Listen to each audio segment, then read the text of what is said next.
Thank you for listening to the teaser of Teeth and Taxes by Danielle Nelson. Prologue. A Match Made in Hell, Chaz Green. Typically late to every meeting planned on my Google Calendar, here I was again trying to snag a new client, late as fuck. That thing snuck up on me again. That thing I'm terrible with. Time management. Do I think it makes me a lazy, slack CPA while I complete people's taxes? No, not really. I think it just makes me human. Well, mostly. I remember once reading a statistic that most people who are late are more likely to be considered intelligent. Is that true? Probably, if it's about me. The rain continued to flood my windshield and my view the entire drive to my meeting. As my GPS let me know I'd arrived, I'd quickly whipped my blue Corolla into a dark spot close to the door. Glancing around, I noticed the parking lot was small. I looked up at the blue and white sign hanging above my head. Brooks Shane Dental. The business sign was attached to the front of the newly renovated home, freshly painted with dark green, and had been recently converted into a dental practice. For some reason, just standing outside the dental office wildly sent goosebumps across my arms, and I hadn't even reached the front door yet. Once inside, I admired the block art style decorated office interior. The walls were accented with green and blue paint. I remember how it felt to first walk in, thinking the office looked very simply decorated with a lot of square-shaped decorations around the office. I liked it. Basic, simple, just like me. Behind the reception desk, I found a smiling, petite, short, younger blonde. She was pretty and talking to a client over the phone. First, my eyes followed her name badge over her chest, telling me her name, Tanya. My eyes then began to innocently stray down from her name badge to her breast. What an amazingly stunning rack, I thought. The front zipper of my pants also piqued with interest. Tanya greeted me with her beautifully thin index finger in the air, politely gesturing to wait one moment while she finished up her phone conversation. Inside my chest, I felt my heartbeat skip 2 beats, begging to rip through my tightly buttoned gray dress shirt. Suddenly self-conscious of my beer gut, I took in a deep breath and held it, hoping she wouldn't notice. Okay, bye now, Mr. Seacrest. Yes, we'll see you on Monday. Tanya ended her phone call. I discreetly let out my breath seep out before I spoke. Hi there, Tanya. I'm Chaz Green, here to meet with Dr. Shane at 1 p.m. Sorry, I was running a little behind this afternoon, I explained in my most apologetic voice. Ah, yes, Mr. Green. He's expecting you in his office. I'll walk you back, Tanya said. She bounced off her chair and smiled at me again. Oh, and don't sweat being late. Dr. Shane is pretty laid back, she assured me. I couldn't help but stare at her as I followed her amazing body toward the back of his office. She must work out. I fantasized in that brief 8-second walk back through to Dr. Shane's closed office door. Listening to her talk, I desired nothing else but to take her to my family's suburb cabin. Yeah, so I've got a thing for blondes. And Tanya Parker? Well, she was a platinum blonde who looked about as tempting as a vanilla ice cream cone about to melt in the scorching North Carolina sun. That particular day, Tanya had on white medical scrubs, and I kept wondering to myself if I had ever seen another woman who looked as good as her dressed in scrubs. Probably not. I had that inkling feeling she looked fantastic underneath them as well. Tanya looked like the matching bra and panties type of girl. Continuing to fantasize as she clucked on like a happy hen, politely about the rain this afternoon. Something like that. I don't know if I was quite paying attention to her words. I was thinking I'd rather hear pillow talk instead of small talk from her.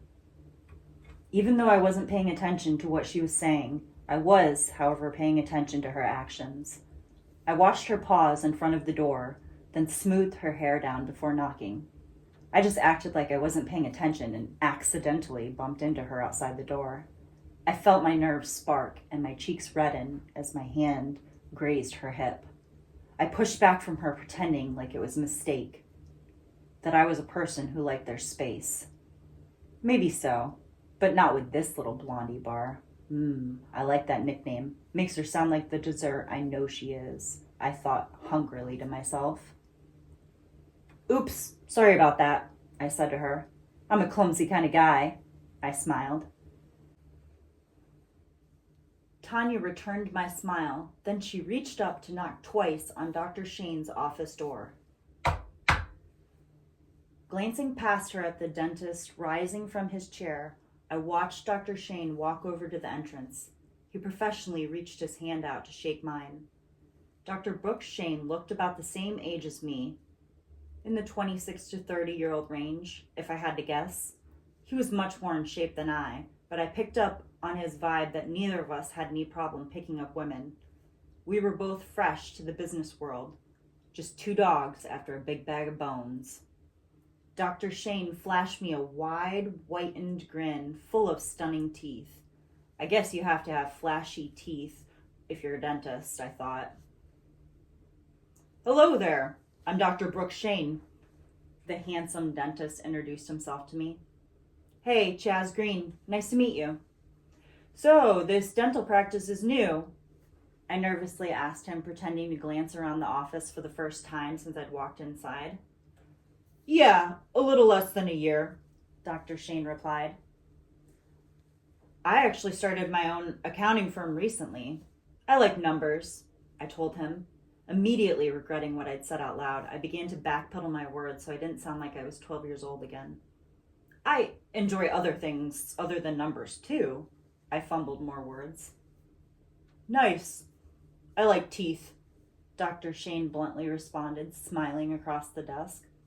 So, Chaz, we've met. I like you. Let's get started. What things do I need to have Tanya prepare for you regarding income taxes for the business? He asked me.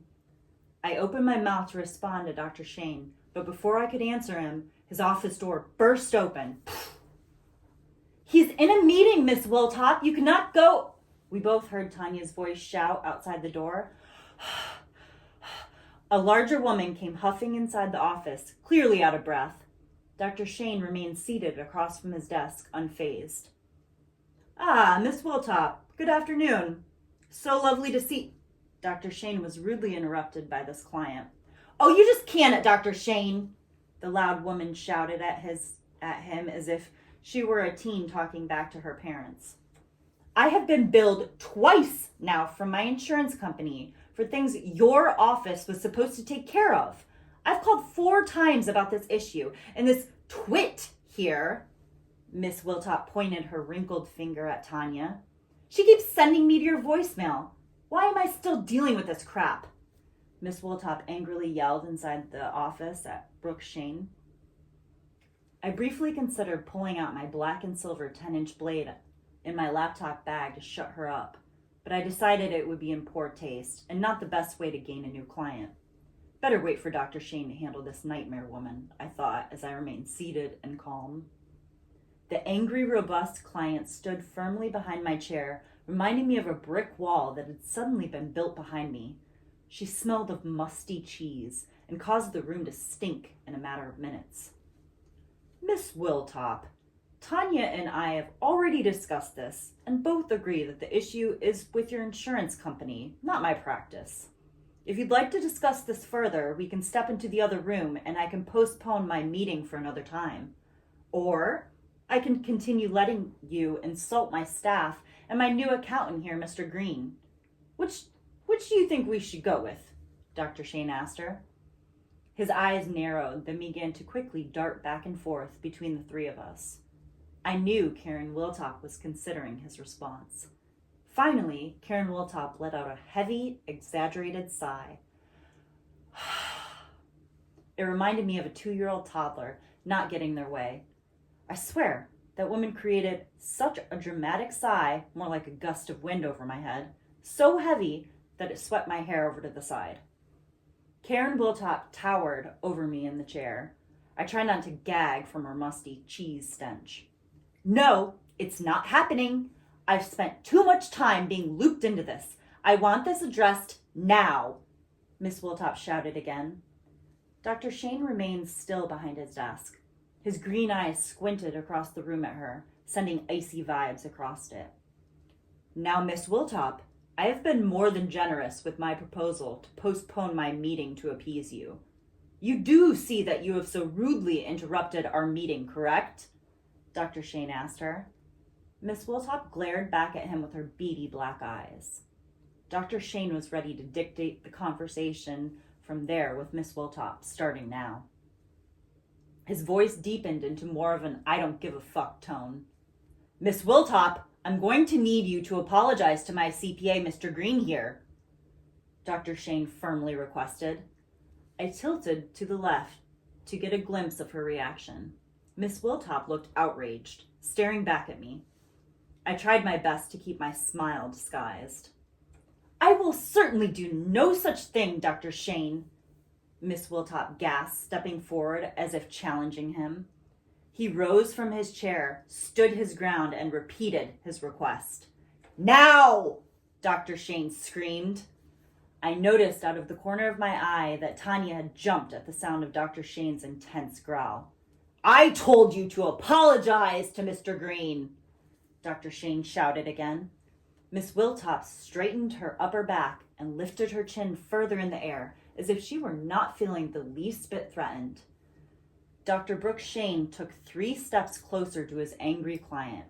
Inches from her face, he said something that I will always admire, but never forget.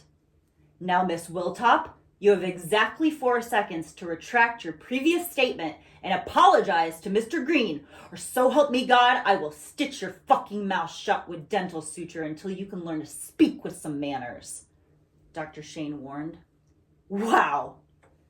My gut reaction told me the threat was his honest intention, and I really enjoyed hearing the honesty in his tone. I watched Karen Wiltop shrink inside of her skin. She glanced over at me, looking mortified with discomfort of being forced to apologize to me. Her voice slightly trembled when she was able to finally speak again. Mr. Green, I'm sorry I've disrupted your meeting with Dr. Shane, she said, just above a whisper. After sensing the fear behind her words, there was no way I could hide my grin any longer. Dr. Shane attentively scanned my eyes first, then retraced his steps back to Miss Wiltop's, who was still standing outside the office.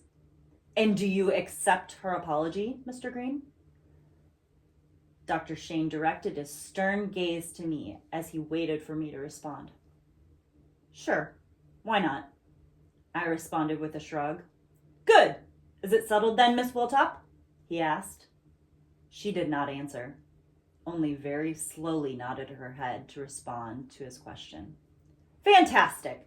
You may exit the same way you entered, just a bit quieter this time, please, Dr. Shane said, redirecting her with a simple flick of the back of his palm into the air, as if he were swatting away a pesky fly.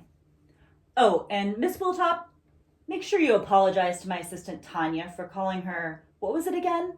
He asked, shifting his gaze past Miss Wiltop toward Tanya standing behind her. A twit? Tanya calmly answered without hesitation. Ah, yes, thank you so kindly. A twit, yes. Anyhow, apologize for that crude remark as well on your way out, he added in his dark, demanding voice. Before Miss Wiltop could say anything else, Tanya shuffled her down the hall and closed his door.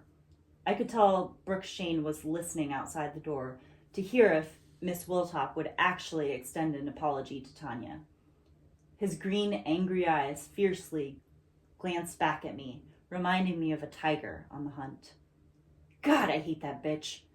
And would you believe it? Her first name is, no joke, Karen. Karen Wiltop. Dr. Shane laughed, flashing his $1 million smile across the table. Do you ever get shitty, demanding clients like that, Chaz? Ones like good old Karen Wiltop. Dr. Shane's cunning smile remained seated on his face. I shifted my chair across from him. Well, yeah. Doesn't every business owner get those Karens now and again? I blurted out. Afraid I might not have said the correct thing, I looked back anxiously across the desk at his face. Dr. Shane had dropped his smile, then straightened up his spine to somehow appear even taller in his office chair. He glared across the desk at me with those savage green eyes. "And how do you find it best to approach those clients?" Dr. Shane asked me. He patiently waited the 4 quiet seconds, drumming his fingertips anxiously on the top of his desk. I was trying my best to think of a bold enough response, one that would certainly grab his attention, one that would really shock the hell out of him, and get him to hire me. "Well, if I get that kind of client, I just kill them," I told him. I kept my expression serious and taut, waiting for Dr. Shane to laugh at my joke. When he didn't laugh, I wondered if I had just fucked up. Shit, did I just lose a client by putting my foot in my mouth with a dumb joke? You schmuck, I thought. Dr. Shane's face remained expressionless. Still thinking I'd completely blown my chances of snagging Dr. Shane as my next client, I desperately needed, I waited, shuffling my feet awkwardly under the chair in silence. Dr. Brooke Shane finally stood from his chair, his tall, slender body casting a dark shadow over me in the sunlit room. "Kill them! Ha! I love it!" Dr. Shane said, laughing. "Look forward to working with you, Chaz Green." As we shook hands with one another, I knew we were a match made in hell. Hey everyone, I'm author Jill Danielle Nelson. I am the narrator for my own book, Teeth and Taxes. If you like what you have heard on my YouTube channel, please buy the book. I would be happy to finish out at the price of the ebook and read it to you. Also, if you would please subscribe to my channel. I only have 8 subscribers. It's really important and does make a huge difference. Please subscribe to my YouTube channel. I'm at character_slayer. Thank you, everybody.